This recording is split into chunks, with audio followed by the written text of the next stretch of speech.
ओम शांति। ओम शांति। ओम शांति। ओम शांति।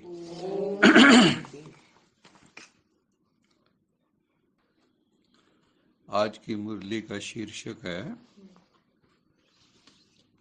मीठे बच्चे जी बाबा जी। ज्ञान की बुलबुल बन आप समान बनाने की सेवा करो। ज्ञान की बुलबुल बन आप समान बनाने की सेवा करो।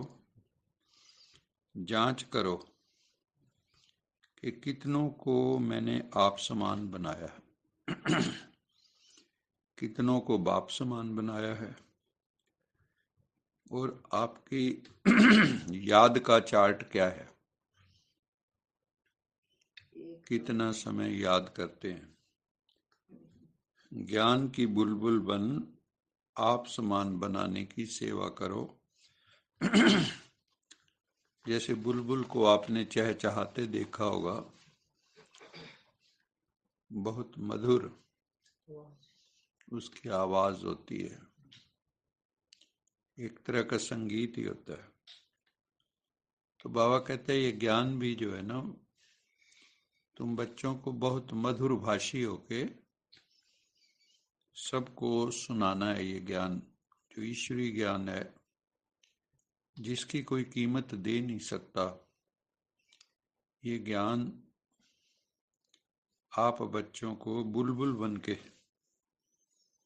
सबको सुनाना है, और उनके जीवन को भी इस तरह से बदलना है जैसे आप में मनसा वाचा कर्मणा पवित्रता आती जाती है, तो उन आत्माओं में भी पवित्रता आए और वो पतित से पावन बने। बाबा कहते ये भी जांच करो, अपनी सेल्फ इंट्रोस्पेक्शन करो कि कितनों को आप समान बनाया, कितनी आत्माएं हैं जिनको हमने ज्ञान सुनाकर बाबा से जोड़ा है, कितनों को हमने एम्पावर किया है, सशक्तिकरण किया है, कितनी आत्माओं का। क्योंकि ज्ञान योग के द्वारा आत्मा का सशक्तिकरण होता है, उसका मनोबल आत्मबल बढ़ जाता है। अगर आप ज्ञान ना सुनो कुछ दिन तो आपका मनोबल जो है कम होने लगता है, आत्मबल कम हो जाता है, और फिर हम दुनियावी बातों में, व्यर्थ की बातों में, नेगेटिव बातों में चले जाते हैं। तो हमें ज्ञान धीरे धीरे विस्मृत होने लगता है और दुनिया की बातें हर समय बुद्धि में रहने लगती हैं। वैसे भी दुनिया की बातें हमारी बुद्धि में आसानी से रहती हैं। कहते हैं ना कि फूल तो बोने पड़ते हैं, खरपतवार तो अपने आप आ जाती है।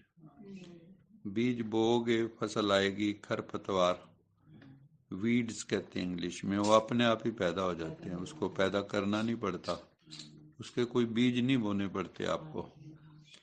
ऐसे ही ज्ञान है, ज्ञान तो बोना पड़ता है, लेकिन उसके अंदर जो व्यर्थ संकल्पों की, नकारात्मक संकल्पों की खरपतवार है, वीड्स हैं, वो तो ऑटोमेटिक हो जाते हैं, किसी को कहना पड़ता ही नहीं, ना कोई मेहनत है। क्योंकि वो तो कहते हैं ना, आसमान की तरफ, ऊंचाई की तरफ जाने में मेहनत है, नीचे गिरने में तो क्या है, एक सेकंड में नीचे आ जाते, लेकिन चढ़ने में कितनी मेहनत लगती है। ऐसे ही ये चेतना की यात्रा है, इसमें ऊपर चढ़ने में, भगवान की तरफ जाने में तो मेहनत लगती है, लेकिन विषय विकारों में गिरने में मेहनत नहीं लगती।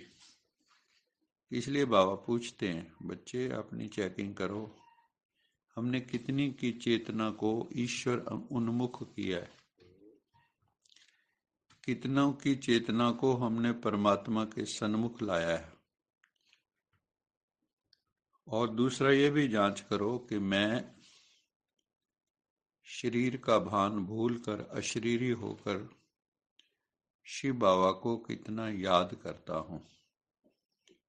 चलते फिरते, उठते बैठते, सोते जागते, मेरा याद का चार्ट क्या है। कम से कम 4 घंटे का कहा जाता है कि 4 घंटे का एक चार्ट तो होना ही चाहिए। बाबा तो 8 घंटे कहता है, लेकिन जो 4 घंटे करते हैं उनको भी मुबारक है। तो 4 घंटे से और बढ़ाओ, क्योंकि ये कयामत का समय है। Judgement day is near, doomsday is near. बहुत दूर नहीं है अब पुरुषार्थ के लिए उतना टाइम नहीं मिलेगा जैसे पहले लोगों को मिला। अब तो जो आत्माएं आ रही हैं, वैसे तो उनको बनी बनाई खीर मिल रही है। लास्ट वाले भी फास्ट जा सकते हैं, लेकिन उसके लिए बड़ी मेहनत करनी पड़ती है। तो बाबा कहते हैं याद की यात्रा का जो आपका चार्ट है वो भी चेक करो।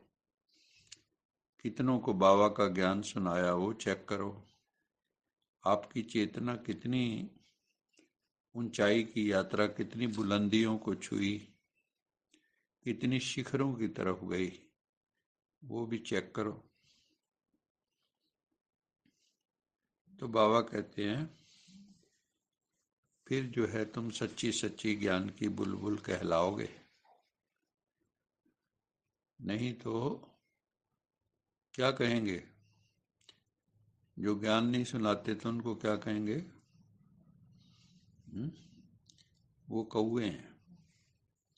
कौवे क्या करते हैं? कहाँ कहाँ कहाँ कहाँ करते हैं, काएं काएं। उनकी आवाज जो है, कौवा बोले तो कैसा लगता है? बुलबुल बोले तो कैसे लगती, कोयल बोले तो कैसी लगती है? अच्छा मीठे मीठे सिखिलद बच्चों प्रति याद प्यार, गुड मॉर्निंग। रूहानी बाप की रूहानी बच्चों को नमस्ते।